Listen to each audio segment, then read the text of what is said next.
Your boss writes back 2 words, "We'll talk." You haven't even thought about it yet, and something in you has already decided. You're getting fired. It's over.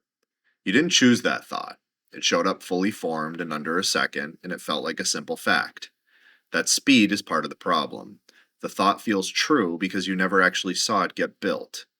These fast, automatic, slightly wrong thoughts are what psychologists call cognitive distortions. Most people don't notice them at all, it just feels like real life. And this should take some pressure off. Everyone runs these. They're not a sign that something is wrong with you. They're old survival wiring. A brain that assumed the worst and lived beat a brain that assumed the best and got eaten.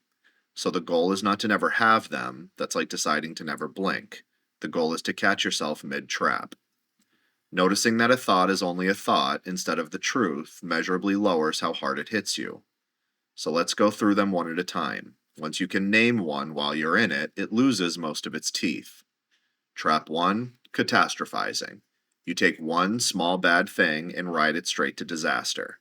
We'll talk becomes fired, becomes broke, becomes losing the apartment, becomes dying alone in about 4 seconds. Each jump feels logical, strung together like a horror movie that you wrote.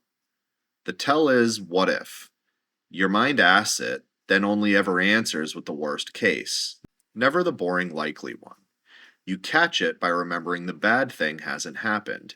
You're not upset about the meeting, you're upset about the story you just told yourself about the meeting. You do not have to prove the worst case won't happen. You just have to notice that you skipped every other possible ending. Trap 2, mind reading. You decide you know what someone else is thinking, and it is almost always something bad about you. A friend goes quiet on a text. You don't land on "they're busy," you land on "they're done with me." You take their face, their pause, their tone, and you fill the gaps with the worst story you carry about yourself. And you act on the invented version. You pull back, you get cold, and now they actually are confused. The story builds its own evidence. Catching it is just admitting the obvious. You don't actually know what they're thinking, you're guessing, and then treating that guess as a fact. The repair is almost embarrassingly simple. You can ask, "Hey, you alright?" That beats a week of invented rejection. Trap 3, all or nothing thinking. Everything is either a total success or a total failure, with nothing in between. You eat well for 9 days, slip once, and think, "Well, I blew it, I might as well quit." One bite erased the other 9 days. It hides inside small words: always, never, totally, ruined. If your sentence has no middle, neither does your thinking. Real life runs almost entirely in the gray you keep deleting. Catching it is putting the gray back in. I slipped once is true. I ruined everything is the trap talking.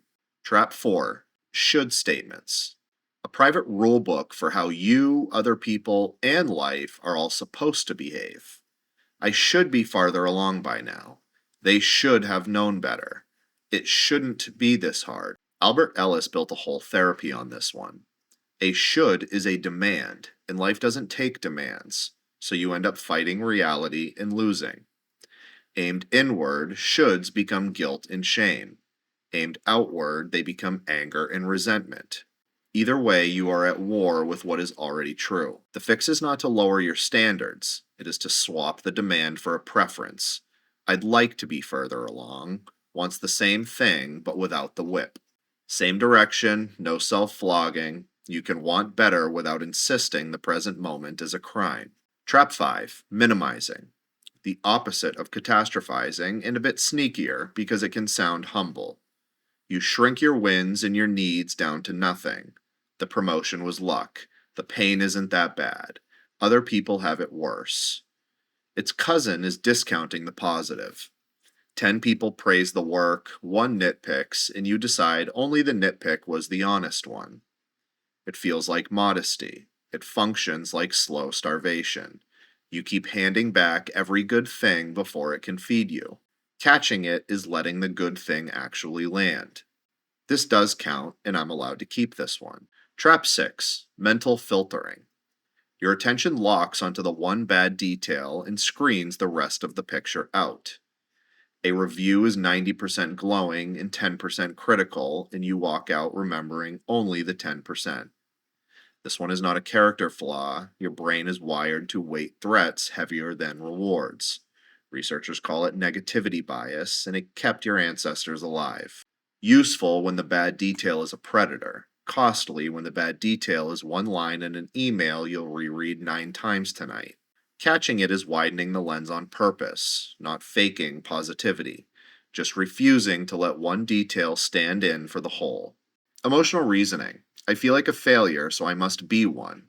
You treat a feeling as evidence, when a feeling is just a feeling. Overgeneralizing. One bad date, one rejection, and suddenly the word always shows up. This always happens to me. One thing that happened once turned into a rule about your whole life. Personalization. Someone's bad mood, and you instantly assume that you caused it. You confuse having influence with being the center of everything. Now, the 6 we just covered all come from one family, cognitive distortions, mapped by Aaron Beck and David Burns, the people who primarily built CBT. They are about mood and the stories you tell about yourself. But there are 2 more traps people lump in that are actually a little bit different. They're not about mood per se, they're about how you reason, and they're worth knowing because they hide better. First, cognitive bias, a systemic shortcut in judgment. Your brain trades accuracy for speed, on purpose, all day long. There are dozens. The one that quietly runs your life is confirmation bias. You notice what agrees with you and slide right past what doesn't. Decide someone is rude, and all day your brain files only the rude looking moments. The kind ones don't even register. You end the day more sure, but with worse evidence. Bias is hard to catch because it feels just like looking at the facts. The fix is deliberately hunting for the evidence you'd rather not find. Second, cognitive dissonance. The squirm you feel when your actions and your beliefs don't match.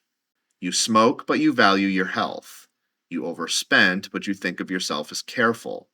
Both are true at the same time, and that contradiction is genuinely uncomfortable. And here's the trap. Instead of changing the action, which is much harder, your mind quietly rewrites the belief instead. I needed that purchase. I'll quit later. My grandfather smoked till he was 90. The discomfort vanishes, so does the honest signal it was trying to send you. Catching this one is the hardest, because the whole point of the trap is to feel resolved. The tell is how fast the discomfort disappeared and how good the excuse sounds. When an excuse arrives at a little too smoothly, that smoothness is the clue. Comfort is not the same thing as truth. Notice the through line. Every one of these is your brain choosing a fast story over a slow look. Speed over accuracy, every single time. So why keep saying catch it instead of fix it or delete it? Because deleting is not on the menu. The wiring is older than you, and it's not going anywhere. What is on the menu is a small gap, that moment between the automatic thought and your reaction. Psychologists have a word for stepping into that gap, which is called decentering. Decentering is seeing a thought as a mental event passing through, not a fact you have to obey. It shows up as a mechanism of change in CBT, in mindfulness therapy, and in ACT. The shift is small and it sounds almost too plain, from I am a failure to I am having a thought that I am a failure. 4 extra words, but a completely different outcome. Those 4 words do something physical. The thought stops being the floor you stand on and becomes an object you can hold and turn over. The thought might still sting. Decentering doesn't always make it false or make it go away. It just makes it something that you don't have to obey. There's even a moment when direct arguing fails. When you're too activated, too flooded, logic gets no traction. That is exactly when noticing beats debating. So awareness is not a consolation prize for not being able to delete them. Awareness is the actual tool. Naming the trap is most of the work. So how do you build this?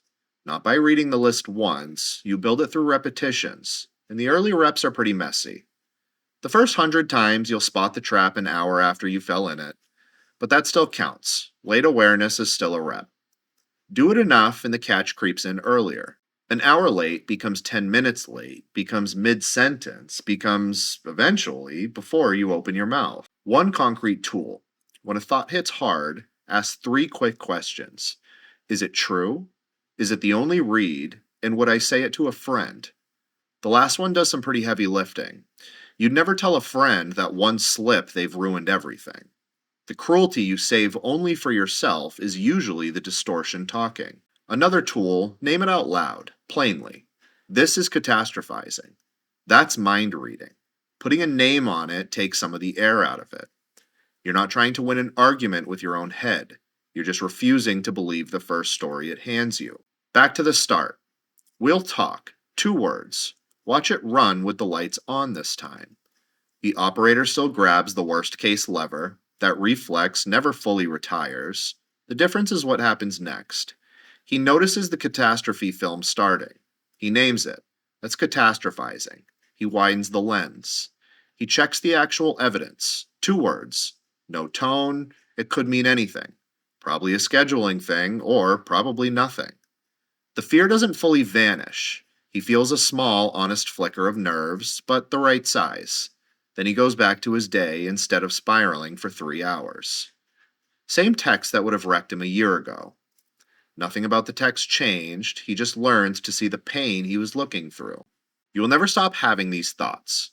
Read that as good news. It means you're a normal human being running with normal old wiring. The whole skill is just this. Not no traps, faster noticing. The gap between the thought and you opened a little wider each time. So when the next 2 word text drops your stomach, don't fight the thought. Just catch it, name it, and ask it if it's even true.